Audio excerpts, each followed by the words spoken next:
धर्म के कारण सताए जाते हैं, जो धर्म के कारण सताए जाते हैं, क्योंकि स्वर्ग का राज्य उन्हीं का है। स्वर्ग का राज्य उन्हीं का है, मिला नहीं है, मिला नहीं है। लेकिन परमेश्वर की दृष्टि के आधार पे, या परमेश्वर जो आपका समर्पण देख रहा है, उस आधार पे वो इन बातों को कह रहा है कि स्वर्ग का राज्य तुम प्राप्त कर सकते हो। तुम्हारे जैसे लोगों का ही स्वर्ग का राज्य है। स्वर्ग का राज्य मतलब, स्वर्ग का राज्य मतलब, स्वर्ग का राज्य, अरे बताइए, इतने वर्षों से सुन रहे हैं हम, स्वर्ग के राज्य का क्या मतलब है? पुराने भैया, स्वर्ग का राज्य मसीह, स्वर्ग का राज्य कौन है? मसीह। धन्य हो तुम जब तुम धर्म के कारण सताए जाते हो, क्योंकि स्वर्ग का राज्य उन्हीं का, क्योंकि स्वर्ग का राज्य ऐसे ही लोगों का है, ऐसे ही लोगों के लिए परमेश्वर ने अपने स्वर्ग के राज्य को दिया है। बाकी दूसरे लोगों के लिए स्वर्ग का राज्य नहीं है। अब यहां से क्या घोषणा हो जाती है वो मैं आपको बताना चाहता हूं, ठीक है? लूका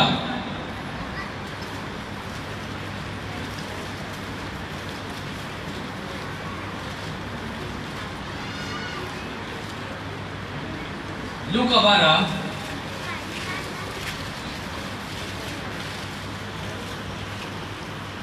12 का 32 से पढ़िएगा। हे छोटे झुंड, मत डर, क्योंकि तुम्हारे पिता को यह भाया है कि तुम्हें राज्य दे। क्या दे? हे छोटे झुंड, मत डर। आप लोग कितने लोग हैं ऊपर वाले में? कितना है अपना गुट? टोटल कितने लोग हैं? कितने परिवार हैं? 8 परिवार। और जहां तक मैं समझता हूं सबको मिलाकर के शायद 25 से 30 लोग होंगे इतने। छोटा सा झुंड है। कैसा झुंड है? यहां प्रभु यीशु मसीह ने अपने चेलों से कहा, हे छोटे झुंड, मत डर, मत डर। पहला शब्द क्या नहीं करना है? डरना नहीं। ये परमेश्वर ने कह दिया, हे छोटे झुंड, मत डर, क्योंकि पिता को ये भाया है कि तुझको राज्य दे। मतलब तुम पिता को भाने लग गए। क्या होने लग गए हो? तुम पिता को भा रहे हो और वो तुमको राज्य दे देगा। अभी दिया नहीं है, परंतु पिता को ये भाया है। जैसे कोई किसी मनुष्य को देख के खुश हो जाता तो कहता नहीं, हाँ इसको तो हम पक्का देंगे, बहुत अच्छा आदमी है, बहुत अच्छा इंसान, बहुत अच्छा काम कर रहा है, हम इसको पक्का ये वाला गिफ्ट देंगे। प्रभु यीशु मसीह ये बता रहा है, हे छोटे झुंड, मत डर, क्योंकि पिता को ये भाया है कि तुमको क्या दे? तुमको राज्य देगा। राज्य छोटी मोटी चीज नहीं है, राज्य बहुत बड़ी चीज है। क्या है राज्य की विशेषता? राज्य की विशेषता क्या है? हमको राज्य चाहिए, क्यों चाहिए? क्यों चाहिए गुरुजी? क्या करने के लिए? अच्छा, शासन करने के लिए। धन्यवाद। हमको राज्य चाहिए शासन करने के लिए। परंतु यहां से ये विषय साफ नहीं होगा इन शब्दों से। कुलुस्सी निकालें, खुला रखें।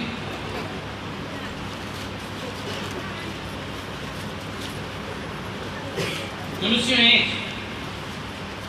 1 का 13 और 14, इसको ध्यान से सुनिए। उसी ने हमें अंधकार के वश से छुड़ाकर अपने प्रिय पुत्र के राज्य में प्रवेश कराया। हाँ, प्रिय पुत्र के राज्य मिल गया हमको। कुलुस्सियों के लोगों को क्या मिल गया? राज्य मिल गया। अब राज्य में क्या होगा? प्रवेश कराया, जिसमें हमें छुटकारा अर्थात पापों की क्षमा प्राप्ति होती है। हमको राज्य में क्या मिलेगा?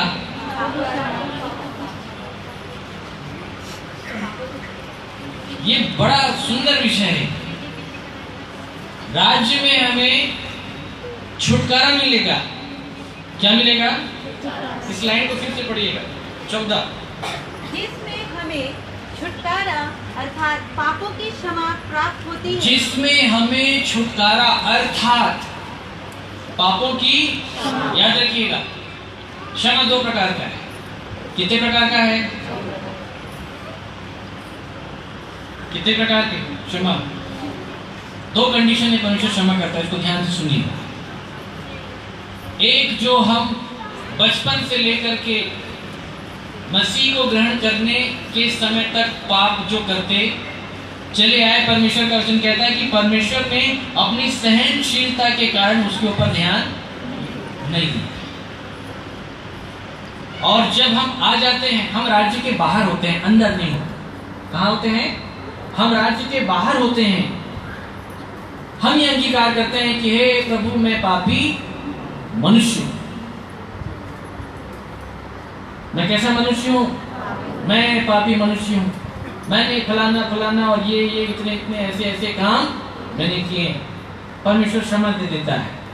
क्या दे देता है? लेकिन छुटकारा नहीं मिलता। ठीक है। परंतु जब एक व्यक्ति जब राज्य में आ जाता है, तो राज्य में आने के बाद भी उससे कुछ ऐसे काम हो जाते हैं जो करना नहीं चाहिए। तो वास्तव में पापी होने का बोध राज्य के अंदर मिलेगा। किसके अंदर? राज्य के अंदर। वास्तव में एक सच्चे विश्वासी का एक सच्चा जो समर्पण होता है, सच्चा जो विलाप होता है, सच्चा जो अंगीकार होता है, सच्ची जो भूख और प्यास होती है, जो लालसा होती है परमेश्वर को प्राप्त करने के लिए, वो राज्य के अंदर आने के बाद एक विश्वासी के अंदर उसका जन्म होता है। क्यों?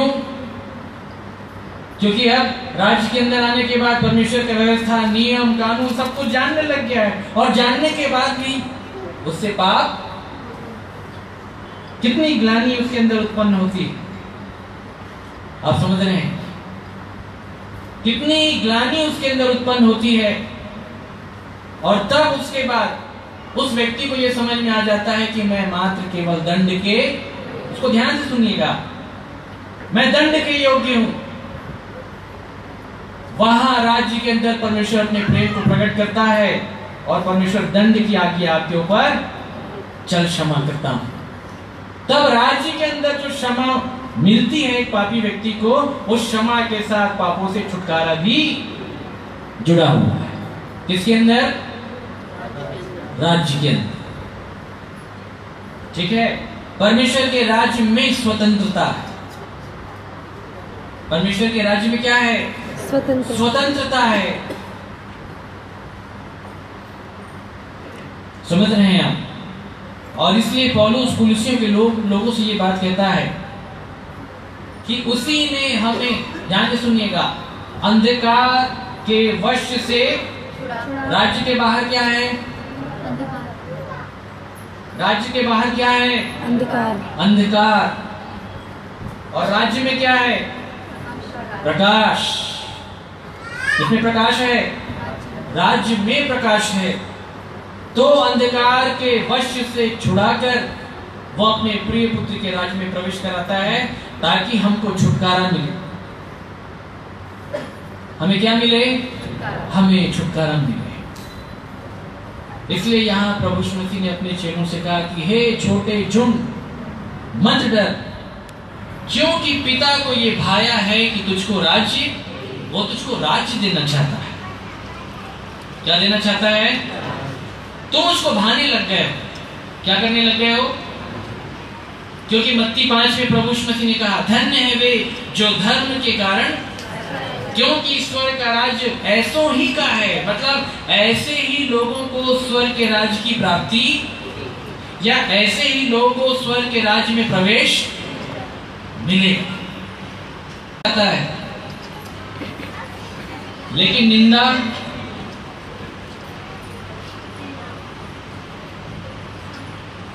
क्या काम करती है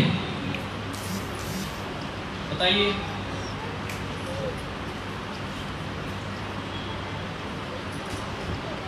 निंदा क्या काम करती है? इब्रानियों 13 हमारे साथ निकालें।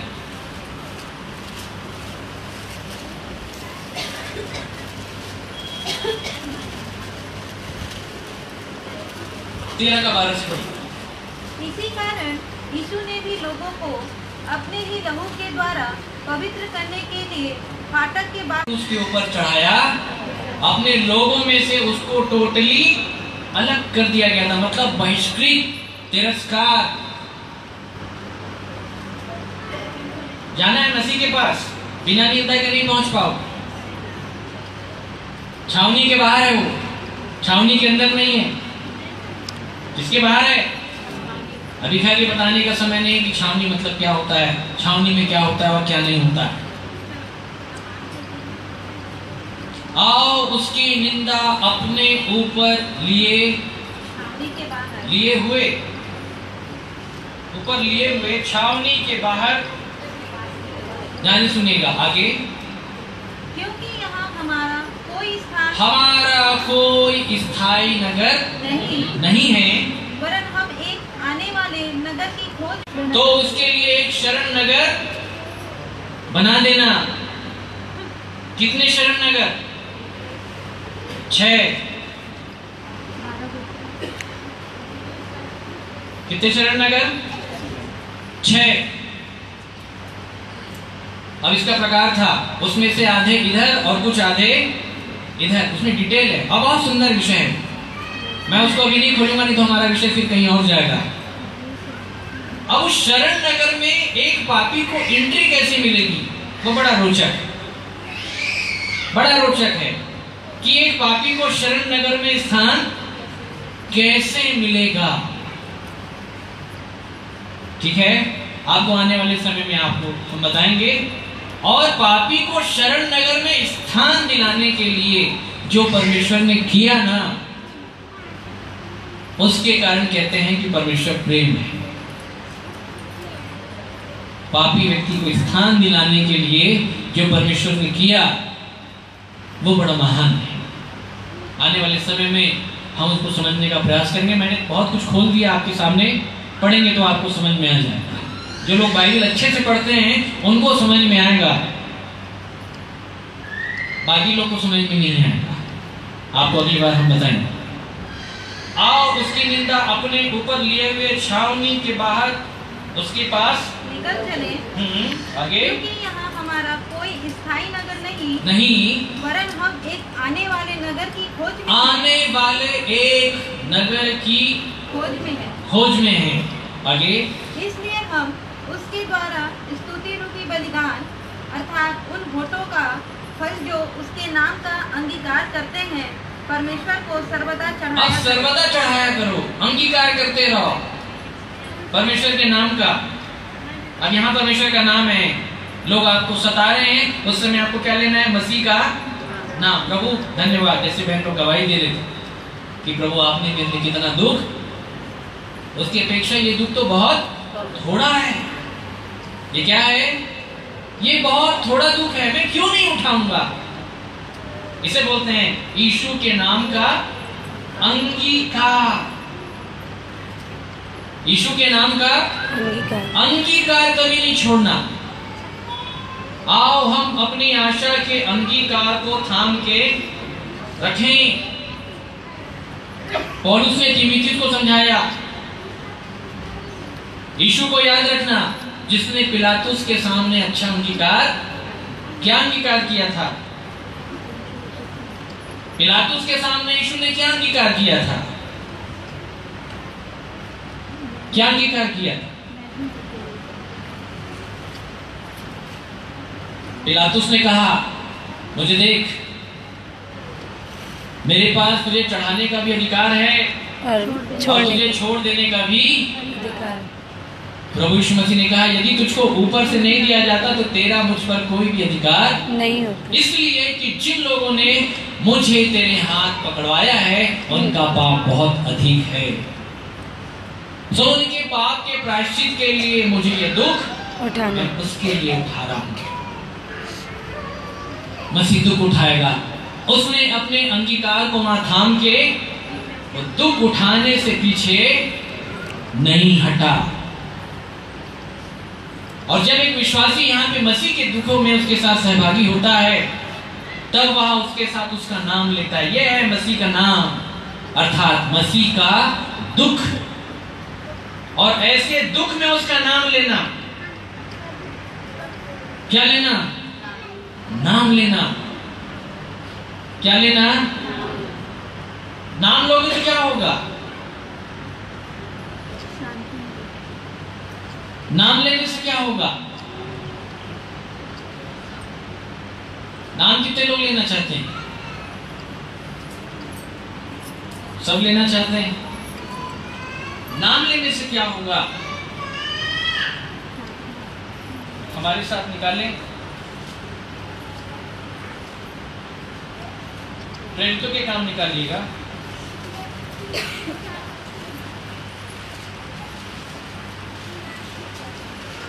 और मैं आपको कुछ विषय यहाँ पे बताना चाहता हूँ कि परमेश्वर क्या कहता है नाम के विषय में। पौलुस के बारे में कितने लोग जानते हैं? सब जानते हैं अच्छे से। प्रेरितों के काम 9 निकालें।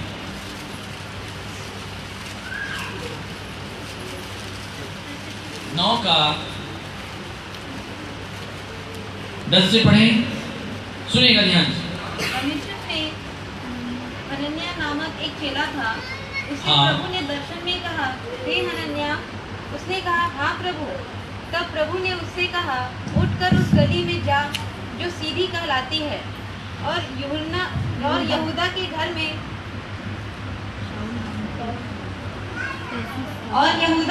में शाऊल नामक एक तर्सवासी को पूछ, क्योंकि देख वह प्रार्थना कर रहा है।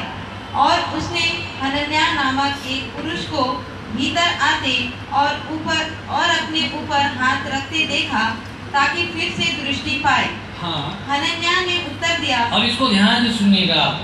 हनन्याह ने उत्तर दिया, हे प्रभु, मैंने इस मनुष्य के विषय में बहुतों से सुना है। देखो परमेश्वर को समझा रहा है हनन्याह, मैंने इस मनुष्य के विषय में बहुतों से सुना है कि इसने यरूशलेम में तेरे पवित्र लोगों के साथ बड़ी बड़ी बुराइयां की हैं। बड़ी बड़ी बुराइयां की हैं। बच्चों को शांत कराएं, पीछे शांत कराएं बच्चों को, या कुछ देर के लिए बाहर लेके चले जाएं अगर कोई ज्यादा आवाज करता है। शांति के साथ सुने। भाई साहब थोड़ा सा बैठ जाएं। आगे। बड़ी बड़ी बुराइयां की हैं। हाँ। और यहाँ भी इसको प्रधान याजकों की ओर से अधिकार मिला है। ये अधिकार मिला है कि जो लोग तेरा नाम लेते हैं, उन सब को बांध ले। बस रुक जाओ। नाम लेने से क्या होगा?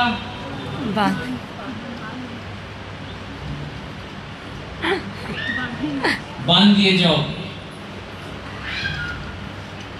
कितने लोग लेंगे नाम? नाम लेने के बाद आपको बांध दिया जाएगा। क्या कर दिया जाएगा? हाँ, याद रखिएगा। प्रभु यीशु मसीह को भी इसलिए बांधा गया क्योंकि वो नाम ले रहा था। क्या ले रहा था? अपने पिता का नाम ले रहा था, वचन का अंगीकार कर रहा था, दुख का अंगीकार कर रहा था। और जितने विश्वासी उसका नाम लेंगे, नाम लेने वाले लोगों को वो बांधेगा कि उसका नाम मत लो। क्या मत लो? ठीक है, नाम लोगे तो अब आप लोग का नंबर आ गया बांधे जाने का। क्या करने का? बांधे जाने का। पहले से बता दे रहा हूं ये बात, मैं इसलिए पहले से कह देता हूं कि जब इनका समय आए तो तुमको स्मरण आ जाए। ऐसी कोई भी अनहोनी बात तुम्हारे ऊपर नहीं घटेगी जो इसके बाहर है, याद रखिएगा। हमारे साथ वो सब कुछ होगा जो इसमें। उन्होंने मुझको सताया कि तुमको भी, अगर उन्होंने मेरी बात मानी है तो वे तुम्हारी भी मानी। ठीक है, नाम लेने वाले को वो बांधेगा। क्या करेगा? तो जो बांध लिया जाता है उसको क्या कहते हैं? बंदी। ठीक है, क्या कहते हैं? बंदी। लाजर बंधा हुआ था कफन में, समझ रहे हैं आप? लाजर बंधा हुआ था, और जब आप बंदी ठहरेंगे तब प्रभु यीशु मसीह का वो वचन पूरा होगा कि मैं बंदियों को छुटकारे का संदेश देने के लिए। अगर छुटकारे का संदेश अगर जानना है तो पहले जकड़न में आना पड़ेगा, मृत्यु की जकड़न में। दाऊद कहता है मृत्यु की रस्सियां मेरे चारों ओर, इसे कहते हैं दुख। शैतान क्या देगा? दुख देगा, और परमेश्वर उसको दे देगा जाते जितना देना है, क्योंकि शैतान का भी ये विश्वास है कि दुख के द्वारा मैं इसको हराऊंगा, और परमेश्वर का ये विश्वास है कि दुख के द्वारा मैं इसको जितवाऊंगा। आप समझ रहे हैं? कई लोग दुख के कारण परमेश्वर को छोड़ देते हैं, और कई लोग उसी दुख के कारण परमेश्वर के सिंहासन के निकट पहुंच जाते हैं। आप समझ रहे हैं मेरे प्रियो? मसीह दुख के कारण, और इसलिए परमेश्वर शैतान को पूरी छूट दे देगा और एक बार चिता देगा, उसके प्राण को नहीं छूना, उसके प्राण को। और इतनी छूट वो तब देता है जब उसको ये विश्वास हो जाता है कि ये मेरा बेटा और मेरी बेटी मेरे नाम का इनकार नहीं करेगा। इतनी निश्चयता आप उसको अपने व्यक्तिगत जीवन के समर्पण के द्वारा करवा दीजिए, आपके साथ ये घटना घट जाए, नहीं तो पूरा जीवन ऐसे ही बीत जाएगा आपका। होना जाना कुछ नहीं है फिर आपके साथ, सालों बीत जाते हैं, हमने तो देखा है। 20 साल वाले, 40 साल वाले, हुआ कुछ नहीं, कॉम्प्रोमाइज कर लिए। आप नहीं करना। जो लोग नाम लेते हैं वे लोग बांधे जाएंगे, और बांध करके बंदी गृह में डलवाए जाएंगे। इसलिए परमेश्वर का वचन कहता है यीशु का नाम लो। क्या लो? बड़ा खतरनाक नाम है। नाम लेने से बांध दिए जाओगे। बाकी दूसरा नाम ले लो, कोई दिक्कत की बात नहीं है, लेकिन यीशु नाम में ही इतनी दिक्कतें क्यों हैं? क्योंकि सत्य और विरोध होता है तो केवल सत्य का होता है, मिलावटी लोग का विरोध नहीं होता। आप समझ रहे हैं मेरे प्रियो? फिर से चलें इब्रानियों की पत्री जो हम पढ़ रहे थे, इब्रानियों 13 का 15। इसलिए हम उसके द्वारा स्तुति रूपी बलिदान अर्थात उन होठों का फल जो उसके नाम का अंगीकार करते, मतलब कितना भी दुख आ जाए, कितनी भी परेशानी आ जाए, कितना भी सताव आ जाए, उसको मान लेना। क्या कर लेना? कुड़कुड़ाना नहीं। क्या नहीं करना? कुड़कुड़ाना नहीं, बड़बड़ाना नहीं, उसके विरोध में नहीं बोलना। आप ही की मेहनत खराब होगी, या रिजेक्ट हो जाओगे। क्या हो जाओगे? रिजेक्ट हो जाओगे। परमेश्वर बोल देगा ये भेड़ बनने के लायक, ये बार बार चिल्ला देता है, बार बार भेड़ बनाने के लिए लाता हूं, बार बार मैं बकरी करके चिल्ला देता है, इसको हटाओ। अगर भेड़ बनना है तो ऐसे ही बनो। कई लोग ऐसा सोचते हैं कि मसीह जीवन बिना दुख के जी लें, बिना दुख के हंसते खेलते घूमते फिरते। नहीं मेरे प्रियो, ऐसा नहीं। ये कांटों भरी डगर है, इस पर है तुझको कभी गिरना फिर संभलना, परंतु हौसला न छोड़ना, अपने अंगीकार को थामे रहना। समझ रहे हैं आप? क्योंकि हमको परमेश्वर ने इसी विषय के लिए बुलाया है। आपने तो यही अंगीकार किया है, प्रभु आपके पीछे चलने के लिए हैं कि नहीं? इस बात को कभी नहीं भूलना, आपने ये अंगीकार किया, इस अंगीकार को थामे रखा। और इसलिए बोल रहा है कि उसके नाम का अंगीकार, वो जो होंठ करते हैं, वो परमेश्वर को हम सदा चढ़ाया करें, क्योंकि आगे भलाई करना और उदारता दिखाना ना भूलो, क्योंकि परमेश्वर ऐसे बलिदानों से प्रसन्न होता है। तुम ऐसे लोगों के साथ भलाई करते रहना, उदारता। जिन लोगों ने आपको पकड़वाया है, आपको सौंपा है, समाज में, पंचायत में आपका विरोध किया है, आप उनके प्रति भी मन के अंदर कोई मलाल नहीं रखना, कुड़कुड़ाना नहीं, उनको गलत दृष्टि से नहीं देखना, या वैरता की दृष्टि से या बदले की भावना के साथ नहीं देखना, बिल्कुल नहीं। प्रेम के साथ देखना, जैसे प्रभु यीशु मसीह ने पिलातुस के सामने बताया कि जिन लोगों ने मुझको पकड़वाया है उनका पाप बहुत अधिक है, मैं उनके पाप के प्रायश्चित के लिए मैं मरूंगा। याद रखना, आपको बहुतों के पाप के लिए आपको भी मरना है, ताकि बहुत सारे लोग बचाए जाएं। क्योंकि ये बाइबल का सूत्र है कि सब कुछ तुम्हारे लिए है, सब कुछ आपके लिए है, क्योंकि अनुग्रह बहुतों के द्वारा अधिक होकर के परमेश्वर की महिमा के लिए धन्यवाद बढ़ा है। अनुग्रह, वरदान, परमेश्वर का बेटा, उसे मल्टीप्लाई होना है, मल्टीप्लाई होने के लिए, बढ़ने के लिए, गुणात्मक वृद्धि में जाने के लिए उसको आपकी आवश्यकता है। और तब जब आप बहुतों के पापों के प्रायश्चित के मसीह अपने बलिदान को, जो आज से 2000 वर्ष पहले उसने कलवरी के ऊपर दिया था, जब आज के समय में जब आप में होकर के वो प्रमाणित कर देगा, प्रकट कर देगा, तो इस मसीह को देख करके बहुत सारे लोग उसकी ओर फिरेंगे। आपको इस भूमिका के लिए परमेश्वर ने बुलाया, आप समझ रहे हैं?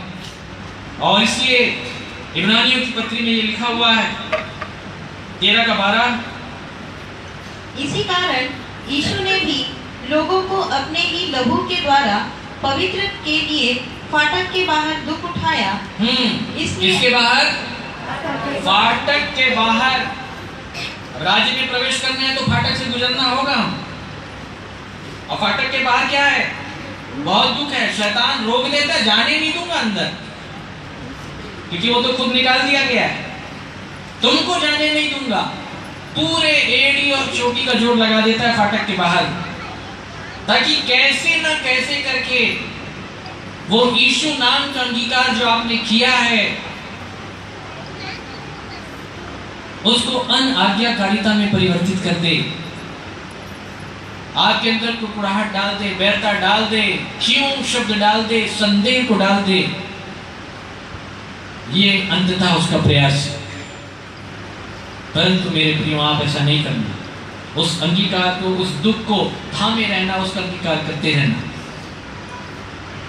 आओ कि उसका दुख, उसकी निंदा अपने ऊपर लिए हुए छावनी के बाद उसके पास निकल चले।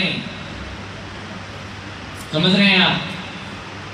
हे सब परिश्रम करने वालों और बोझ से दबे हुए लोगों, मेरे पास, मैं छावनी के बाहर खड़ा हूं। कहां खड़ा हूं?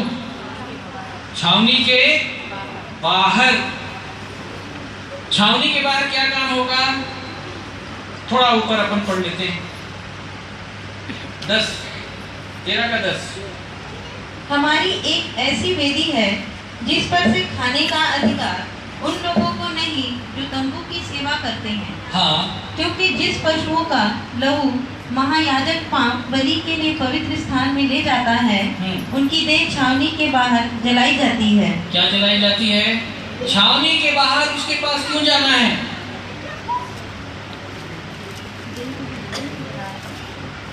क्यों जाना है? क्यों जाना है? देह को जलाने के लिए। क्या करने के लिए? देह को जलाने के लिए। इसे कहते हैं होली का त्योहार। समझ रहे हैं आप? जहां पे हमारी देह, हमारा पाप, हमारा अपराध सब कुछ जल के खाक हो जाए। होली त्योहार किस बात का प्रतीक है? क्या है? प्रतीक है। तो जिन्होंने नहीं समझा उन्होंने नाना प्रकार की विचारधाराओं में उसको परिवर्तित कर दिया। केवल प्रतीक है, उससे आपको सीखना है, समझना है। हमसे किसी ने पूछ दिया, भैया आप होली नहीं मनाते? मैं बोला कैसी बात कर रहे हो, मैं तो डेली मनाता हूँ, अपन तो हर दिन मनाते हैं। क्या मजाक कर रहे हो भैया? मतलब मजाक नहीं, मैं सीरियसली बोल रहा हूँ, मजाक आप कर। कैसे मनाते हो? मैंने उनसे पूछा आप होली मतलब समझते हैं? तो उनको जो मतलब समझ में आता था उन्होंने उतना बताया, रंग गुलाल लगाना, ये करना, वो करना। मतलब वो जो आग जलाते हैं, वो जो आग, और आग को जलाने का नियम अंधकार में, वो जो आग जलाते हैं उसको क्यों जलाते हैं? क्या उसको बिना जलाए बना सकते हैं? बोले नहीं। क्यों जलाते हैं उसको समझना।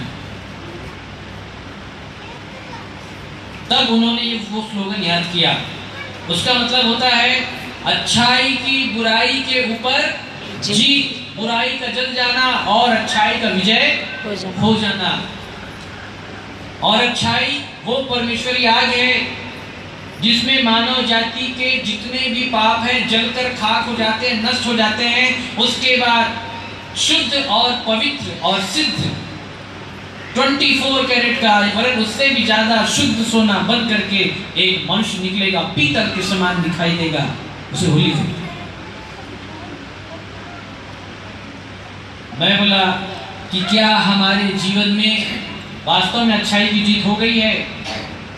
क्या बुराई चला गया? बोले नहीं। मैं पिछले साल में एक बार करते हैं, वो भी अच्छी तरीके से नहीं करते, अपन डेली करते हैं क्योंकि हमारा जा रहा है। हम हर दिन आग में अपने आप को दे रहे हैं। हमारा धीरे धीरे जा रहा है और धीरे धीरे आ रहा है। हम प्रतिदिन मनाते हैं, यदि कोई मेरे पीछे आना चाहे तो प्रतिदिन वो सलीब उठाए, वो लकड़ी जो आग में जलेगी। इसलिए होली में लकड़ी जलाया जाता है। किसी को समझ में नहीं आया? सतनामी पंथ के लोग जैत खाम बना दिए लकड़ी का, परंतु समझ में नहीं आया कि उसका मतलब क्या है। सफेद झंडा लगा दिया, परंतु बात किसी के समझ में नहीं आई कि उस सफेद झंडे का मतलब क्या है। सब जय के झंडे का प्रतीक है बाइबल के अनुसार, विजय ध्वज का प्रतीक है वो। आप समझ रहे हैं मेरे प्रियो? आइए उसके पास छावनी के बाहर निकल चले ताकि हमारी देह उसके साथ जलाई जाए। जलाओगे? ऐसे बनेगा मनुष्य। क्योंकि अगर जलाया नहीं जाएगा तो ये शरीर पकने वाला नहीं है। याद रखिएगा, जलाया जाएगा बिल्कुल। चलो छावनी के बाहर। उसकी निंदा अपने ऊपर लिए। अब उसकी निंदा कैसे लोगे? इसलिए पुराने नियम में लिखा है, नए नियम में लिखा है कि तेरे निंदकों की निंदा मुझ पर आ पड़ी। तो जितने परमेश्वर के निंदक हैं, चाहे इस झुंड में चाहे अन्य जातियों के झुंड में, निंदक कौन है? जो परमेश्वर के वचन को मानता। मैंने निंदा के विषय में आपको बताया था, मरियम और हारून को लेकर। किसको लेके? मरियम और हारून। उन लोगों ने निंदा कर दी थी।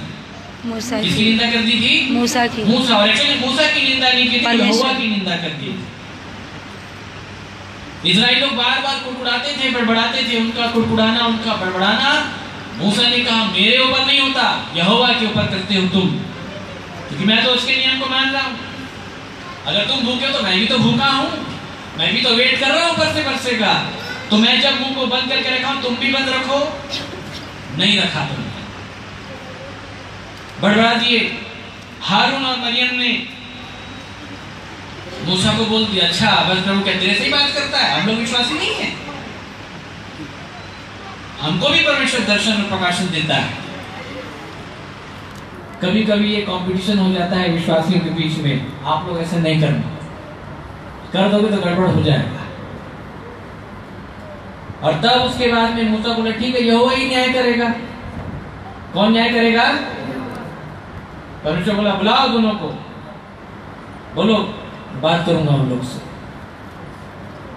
और फिर बादल ने आकर के घेर लिया, और बादल के बीच में से जब परमेश्वर ने पुकारा कि तुमने ऐसा ऐसा ऐसा ऐसा मेरे दास मूसा के बारे में क्यों कहा, किस लिए कहा, तुम लोग क्यों नहीं डरे? यदि तुम में से कोई नबी हो तो मैं उससे स्वप्न के द्वारा बातें करूंगा, परंतु मेरा दास मूसा ऐसे नहीं है। मैं उससे प्रत्यक्ष रूप से बात करता हूं, और वह तो यहोवा के स्वरूप को निहारने पाता है। तुम यहोवा के स्वरूप को नहीं निहार सकते, मूसा निहारता है। मूसा को मालूम है कि परमेश्वर कौन है। हारून और मरियम को मालूम, हारून और मरियम ने तो बस केवल सुना है, परंतु मूसा ने तो परमेश्वर के स्वरूप का दर्शन किया। वो बता सकता है कि यहोवा कौन है। और इतना ही परमेश्वर बोला है कि तुरंत ही मरियम कोढ़ से भर गई, श्वेत हो गई, निंदा कर दी। निंदा के कारण उसके ऊपर क्या आ गया? विपत्ति। कोढ़। इसलिए बाइबल में लिखा है कोढ़ियों को उसने क्या किया? शुद्ध किया। अर्थात उस कोढ़ को अपने ऊपर लिया। कोढ़ को अपने ऊपर लिया मतलब निंदा को उसने अपने ऊपर लेकर के सह लिया, ताकि मरियम और हारून जैसे लोग बचाए जाएं। ताकि आप जो बुलाए हुए लोग हैं, आप जो परमेश्वर की निंदा कर लेते हैं, ताकि हम उसको सह ले, ताकि आप बचाए जाएं। अगर हम सह लेते हैं तो समझ लेना उसके पीछे कारण यही है, ताकि उद्धार आपको मिले। आओ उसकी निंदा अपने ऊपर लिए हुए छावनी के पास बाहर उसके पास निकल चले, ताकि हमारी देह उसके साथ जलाई जाए आग में। वह अपने सेवकों को कैसा बनाता है? धधकती हुई, धधकती आग के समान। चलो आग में। कहां चलो? चलो आग में, डरना नहीं। आग में चलो जहां लोग चल नहीं सकते। पानी में चलो, मैं तुमको पानी में चलाता हूं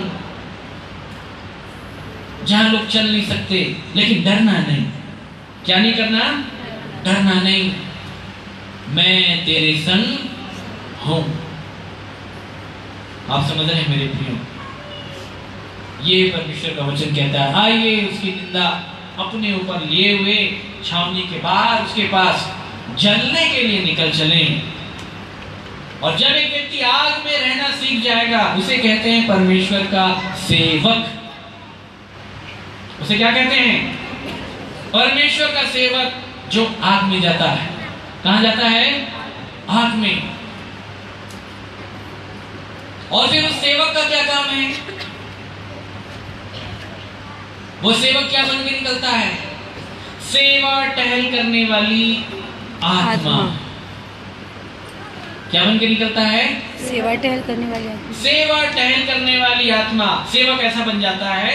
फिर वो सेवक उनकी सेवा के लिए भेजा जाता है जो लोग उद्धार पाने के लिए बढ़ रहे हैं, ताकि वो सेवक जाके उसकी सेवा करे।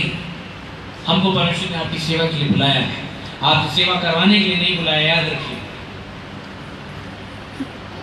इसलिए हम अपनी सेवा किसी से लेना नहीं चाहते। समझ रहे हैं आप? आपकी सेवा करने के लिए बुलाया है, क्योंकि मसीह ने सेवा की और हमें भी सेवा करनी है। और इसे लिखा है, प्रेम से एक दूसरे के दास बनो। क्या बनो? दास बनो। एक दूसरे की सेवा करो। समझ रहे हैं आप? किसकी? पड़ोसी। किसकी? पड़ोसी की सेवा करो। पड़ोसी से कभी ईर्ष्या नहीं रखना, यह समस्या हो जाता है। लोग कभी कभी पड़ोसी से ईर्ष्या रखने लग जाते हैं। आप नहीं रखना। कभी लोग ऐसा रखने लग जाते हैं, अरे वो बहुत आगे बढ़ रहा है तो उसको ऐसे देखने लग जाते हैं। ऐसा कभी नहीं देखना। चीयर अप करना, उसको उत्साहवर्धन, अच्छा है और आगे बढ़िए, प्रभु आपकी सहायता करे। आपको देख करके हम लोग भी प्रोत्साहित हो रहे हैं भाई या बहन। ना कि उसके प्रति ईर्ष्या और जलन, बिल्कुल कभी नहीं। बुराई बिल्कुल कभी नहीं करना, नहीं तो गड़बड़ हो जाएगा। शाऊल के साथ यही काम हो गया था। परमेश्वर ने बोल दिया, शाऊल अब तू राज्य करने के योग्य नहीं है, मैंने तेरा राज्य छीन करके तेरे पड़ोसी को दे दिया। जिस पड़ोसी से आप बैर पाले, समझ लेना आपका राज्य उधर ट्रांसफर। आया समझ में? और इसलिए बड़ा सुंदर सुंदर वचन प्रभु यीशु मसीह ने बताया कि जब तेरा बैरी गिर जाए, खुश नहीं होना। कहीं ऐसा ना हो कि मैं अपनी दृष्टि उसके ऊपर से फेर लूं। खुश नहीं होना, क्योंकि अगर तू खुश हुआ, मैं उसको खड़ा कर दूंगा। क्या कर दूंगा? तो खुश नहीं होना कि यदि वो गिर गया। अगर तू खुश हुआ कि वो गिर गया, अच्छा हुआ, तो परमेश्वर खड़ा कर देगा। अब वो खड़ा हो गया मतलब तेरे गिरा देगा। क्या समझ रहे हैं? ऐसा परमेश्वर है हमारा, और इसलिए हमारे पास कोई चारा नहीं सिवाय दास बनने के। क्या बनने के? आपके पास कोई ऑप्शन नहीं है दूसरा, ये बता दे रहा। एक ही ऑप्शन है, दास या दासी। यही आपको बनना है, और आप यही बनने के लिए बुलाए गए हैं। प्रेम से एक दूसरे के दास बनो, क्योंकि जो प्रेम रखता है उसी ने व्यवस्था पूरी की है। और इसलिए आओ, उसकी निंदा अपने ऊपर लिए हुए उसके पास छावनी के बाहर निकल चले, ताकि हमारी देह उसके साथ जलाई जाए। समझ रहे मेरे प्रियो? प्रेरितों के काम निकालें।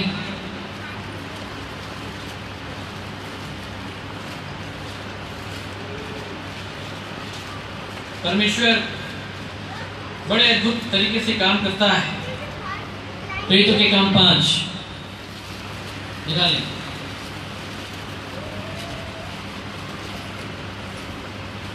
5:40।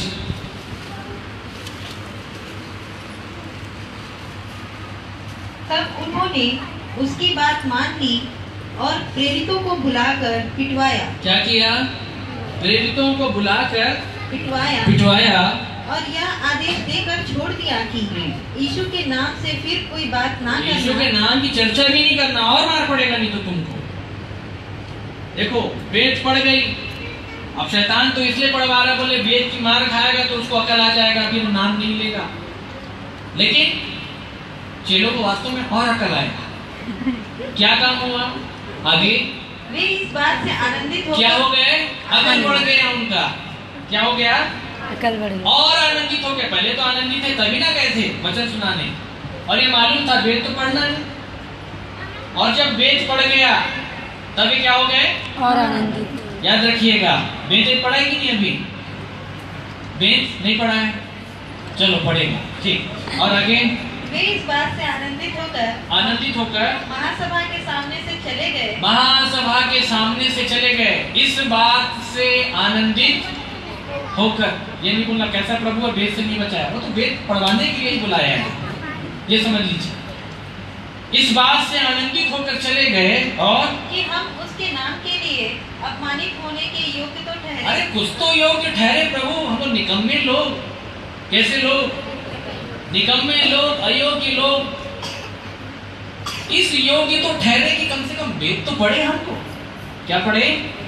यहां से शुरुआत होती है हमारी योग्यता की। इसलिए पौलुस कहता है थिस्सलुनीके के लोगों को कि हमारी योग्यता हमारी ओर से नहीं है, परंतु परमेश्वर ने हमको योग्य ठहरा करके सुसमाचार सौंपा है। जो लोग इस आधार पे दुख उठा लेते हैं, वे लोग योग्य बन जाते हैं, तब परमेश्वर उनको सुसमाचार सौंप देता है। जाओ बताओ, तब वे लोग मसीह के गवाह ठहरते हैं मेरे प्रियो। जो लोग दुख उठा लेते हैं, तब ना बता पाओगे कि क्या क्या दुख उठाए हैं, तब आप भी शामिल हो जाते हैं गवाहों के बड़े बादल में। चेले इस बात से क्या हो गए? आनंदित हो गए।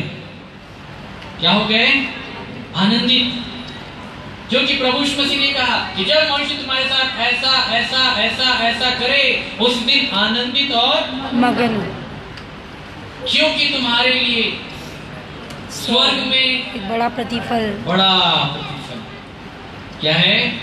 अभी समय नहीं तो हमारा संदेश और लंबा हो सकता है। बहुत बड़ा प्रतिफल है जो मैं तुमको देना चाहता हूं। तो समझ रहे हैं मेरे प्रियो, ये बातें हमारे साथ इसलिए होती हैं, प्रभु यीशु मसीह ने कह दिया, मैंने तुमको सब बातें पहले से बता दी है ताकि जब इनका समय आए तो तुमको स्मरण। इसलिए समय आया है, इसलिए हमने इस समय के आधार पर ये वचन खोला ताकि आपको ढांढस मिले। आज आपने विरोध की बातें सुनी हैं, कल वेद भी खाओगे और अच्छे से खाओगे, आनंद के साथ खाओगे, और जब इधर आओगे तो हमको भी मिठाई खिलाओगे। तब तो हम भी आपके साथ आनंद में आपके साथ क्या हो जाएंगे, भागी। देखो हमको कितना अच्छा लगता है किसी को वेद पढ़ता है, हमको बड़े आप भी आनंदित होना। आप सब इसी के लिए बुलाए गए हैं, ठीक है। नेकी कर जूते खा, मैं भी खाया तू भी खा। यही काम होगा, याद करिएगा, हमारा काम यही है और इसके अलावा हमारा कोई काम। मसीह इसी बात के लिए आदर्श है मेरे प्रियो। ये आपके आनंद के लिए मैं कहता हूं, इसमें बड़ा लाभ है। कैसा लाभ है? बहुत बड़ा लाभ है। राज्य में प्रवेश मिलेगा, और राज्य में प्रवेश मिलेगा तो उस राज्य में आपको छुटकारा मिलेगा। क्या मिलेगा? छुटकारा। जो लालसा विलासा से आप नहीं निकल पा रहे हो ना, राज्य में जाने के बाद आप निकल जाओगे। अब इसका अगला पार्ट हम तब बताएंगे जब किसी को वेद पड़ेगा, तब इस संदेश को हम कंटिन्यू करेंगे कि परमेश्वर और क्या बताता है इसके साथ हमारे, और क्या क्या फायदे हैं आत्मिक जीवन के। इसमें फायदे हैं, याद रखिएगा। एक वचन और निकाले, बेतु के काम 14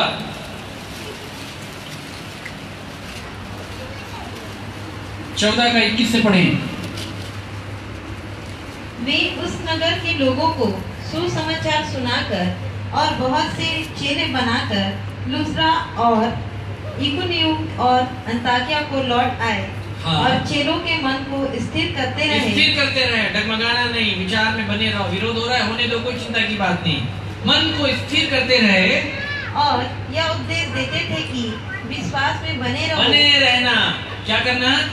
दुख उठाना, मतलब इसको बोलते हैं विश्वास में बने रहना। आगे, और यह कहते थे हमें बड़े क्लेश उठाकर परमेश्वर के राज्य में प्रवेश करना। राज्य में प्रवेश मिलेगा, कैसे मिलेगा? क्लेश उठाकर। क्या उठाकर? क्लेश। हम इसी के लिए ठहराए गए हैं। हे छोटे झुंड, मत डर पिता, क्योंकि पिता को ये भाया है कि तुझको राज्य दे। राज्य कैसे मिलेगा? राज्य क्लेश उठाकर, दुख उठाना। आप समझ रहे हैं मेरे प्रियो, क्योंकि मसीह ने भी दुख उठाया। मसीह ने क्या उठाया? दुख उठाया। और ये चाहता है कि हम भी उसके साथ दुख उठाएं। लोग परमेश्वर की निंदा करते रहे उसके सामने, लोग उसकी निंदा नहीं करते। बोला आपको जाएगा, परंतु समझ लेना ये लोग ईश्वर की निंदा कर रहे हैं। किसकी निंदा? नाम आपका लिया जाएगा, परंतु समझ लेना आपकी निंदा नहीं कर रहे हैं। किसकी निंदा कर रहे हैं? क्योंकि आप ईश्वर के घराने के हो गए हो। तो कोई आपके पिता की निंदा करता है, मतलब वो आपकी भी निंदा। कोई आपके पिता को गाली देता है, मतलब वो आपको भी गाली। परंतु हमारा पिताजी गाली सुन के गाली देता नहीं, आप भी कभी नहीं देना।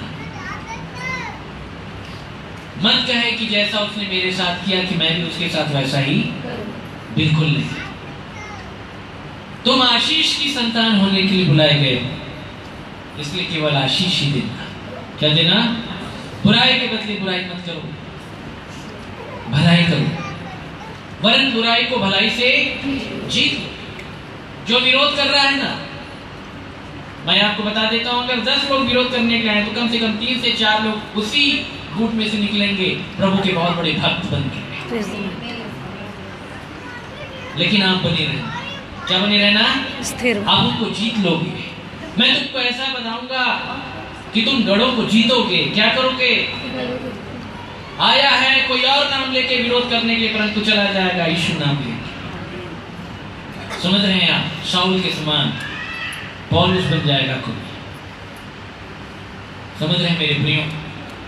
सो परमेश्वर बहुत महान है और परमेश्वर ने आपको और हमको, हम सबको इसी काम के लिए बुलाया है, ताकि हम यीशु मसीह के साथ उसके दुखों में सहभागी होते हुए, परमेश्वर की निंदा को अपने ऊपर लिए हुए, छावनी में बाहर उसके पास निकल जाएं, ताकि उस पवित्र आत्मा रूपी आग में हम अपने देह, प्राण और आत्मा के उद्धार को प्राप्त कर सकें। मेरे प्रियो, इस अंगीकार को हम थामे रहें। आगे शुभ है, आगे भला है। सो परमेश्वर हम सबकी सहायता करे। आइए अपने सर को झुकाएं।